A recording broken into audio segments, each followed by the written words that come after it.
Bueno, gaur, batzar nagusitan PNV eta PSOek hartutako erabakia, tristia, arduragabea, eta hainbat momentutan egin dituzten komentarioak entzun da harrigarria iruditzen zaigu.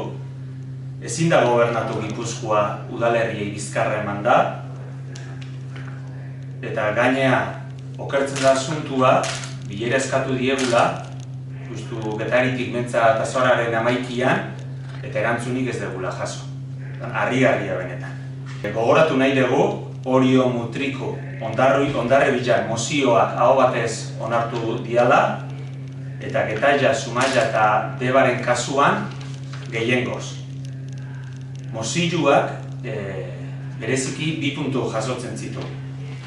Alde batetik sorospen zerbitzuak udalentzat gastu handia suponitzen dula, eta gaur batzar nagusitan entzun dugun bezala, Getaiaren kasuan adibidez, aurrekontuaren 3,71-etik gora, eta gaina langileen lan baldintza duinak izateko ere guztion ardura dela.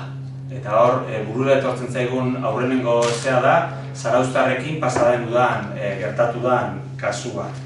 Eta beraz, bertan, mozioan, gaurkoan bezala, sorospen zerbitzuaren kudeaketa Aldundiaren esku gelditzea eskatzen zen.